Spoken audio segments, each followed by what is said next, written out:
네, 선교와 교회 11호가 아주 예쁘게 나왔네요. 어떤 내용을 담고 있는지 간단히 소개 좀 해주시겠습니까? 네, 우리 지구촌 선교연구원에서 발행하고 있는 선교교회 11호가 나왔는데요. 이 내용은 여러분들이 이제 보시면 아시겠지만, 아주 알찬 내용들을 많이 담고 있습니다. 먼저 설교가 있고요. 이 선교, 설교는 우리 목회자들이 특별히 설교하실 때마다 선교와 관련된 설교 많이 하시지 않습니까? 이때 많은 도움이 될 겁니다. 또 기획 특집이 있고요. 기획 특집은 조금 이따가 자세히 또 말씀을 드리도록 하겠습니다. 또 인터뷰는 모델 교회 인터뷰가 있고 모델 기업 인터뷰가 있는데요. 이 모델 교회 인터뷰를 보시게 되면 아마 우리 교회를 어떻게 하면 좀 선교적으로 또 선교 지향적인 목회를 성공적으로 잘 할 수 있을 것인가 하는 것을 보실 수가 있게 될 겁니다. 또 선교 기관은 한인 세계 선교사회를 다루었고요. 선교 간증은 이번에 특별히 남편 선교사님을 먼저 천국으로 보내신 우리 미망인 선교사님들의 이야기들을 다루었습니다. 여러분들이 보시면 굉장히 많은 은혜가 되고 또 도전이 되실 것입니다. 또 선교 칼럼이 있고요.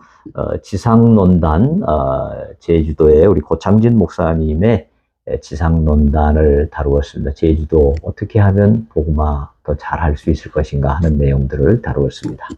네. 네, 이번 기획 특집 주제가 참 의미 있는 주제인 것 같아요.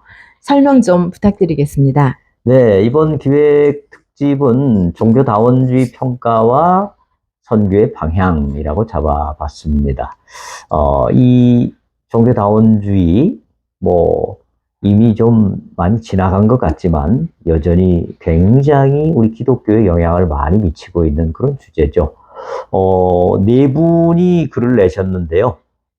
우리 분이엘 신학교 최덕성 총장님께서 주요 종교다원주의 신학자들의 핵심 이론을 분석했습니다. 그래서 우리가 종교다원주의에 대해서 많이 이야기는 하지만 정확하게 어떤 학자들이 어떤 내용을 근거로 어떻게 주장했는지 이것을 아주 자세하게 다루어 놓았습니다. 아주 도움이 될 겁니다. 그 다음에 성서대학교 김승호 교수께서 기독교에 나타난 종교다원주의 이론 분석과 제안. 그래서 실제 종교다원주의 이 신학이죠. 이 신학이 우리 기독교에 어떻게 영향을 미치고 있고 어떻게 나타나는지 이런 것들을 자세히 다뤄놓았습니다. 특별히 WCC에서 종교다원주의적인 성향을 많이 보이고 있는데 그것이 어떤 모습으로 나타나고 있는지 이런 것들을 설명해 놓았습니다.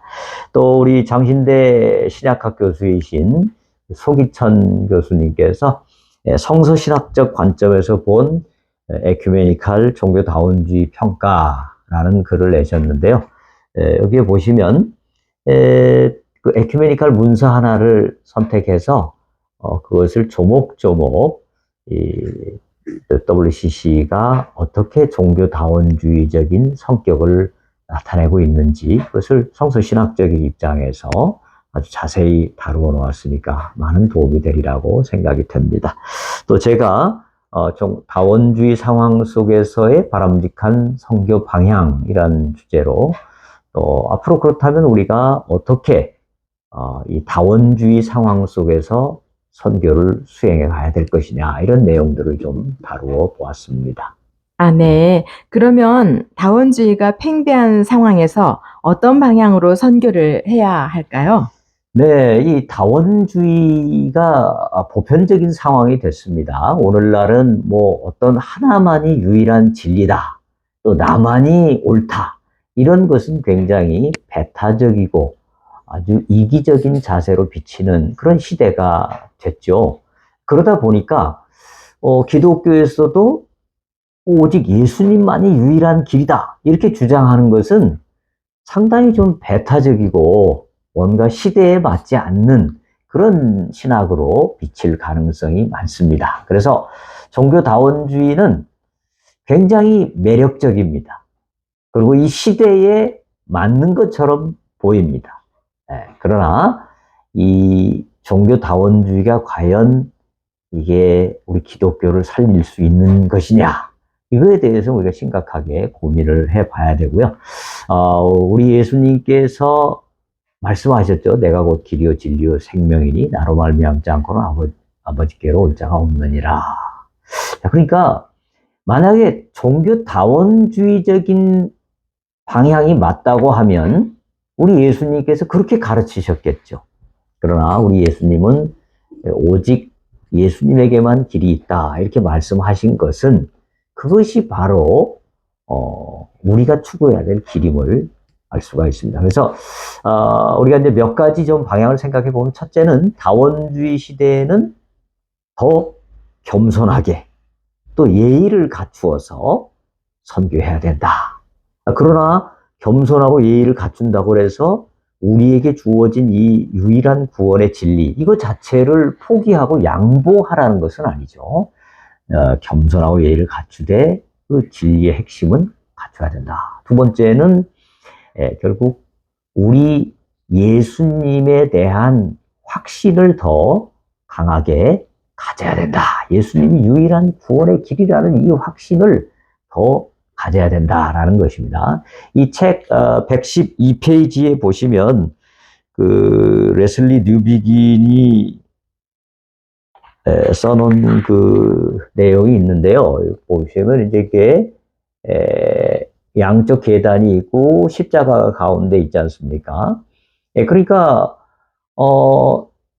양쪽 계단은 뭔가 신을 향해서 나아가는 것처럼 보입니다. 계단으로 하나씩 올라갈 때마다 자기의 노력을 통해서. 그러나 그것은 오히려 신으로부터 점점 멀어지는 거죠. 올라가는 것 같지만 멀어집니다. 그러나 하나님께서 주신 유일한 길, 곧 십자가의 길, 이것을 선택하게 되면 결국 우리는 우리의 공로가 아니라 우리 주님께서 주신 그 공로를 통해서 하나님께로 이르게 되고 구원에 이르게 된다라는 이 절대적인 기독교 진리를 우리가 반드시 잊지 말아야 되고요. 또 우리가 이 종교다원주의 문제에 있어서는 뭐 이론적인 논쟁이나 변증 이런 것도 물론 중요하겠습니다만은 그런 것보다 더 중요한 것은 우리가 주님을 만나고 진짜 우리 삶이 얼마나 변했는지, 어떻게 행복하게 됐는지 이런 것들을 다룰 때 확실히 더 놀랍게 선교가 이루어진다라는 것이고요. 네 번째는 이제 결국 이 구원 문제에 대해서 우리가 완전하게 답을 하기가 어려운 면이 있습니다. 예수님을 전혀 들어보지 못한 사람들, 이 사람들의 구원 문제는 어떻게 할 것이냐.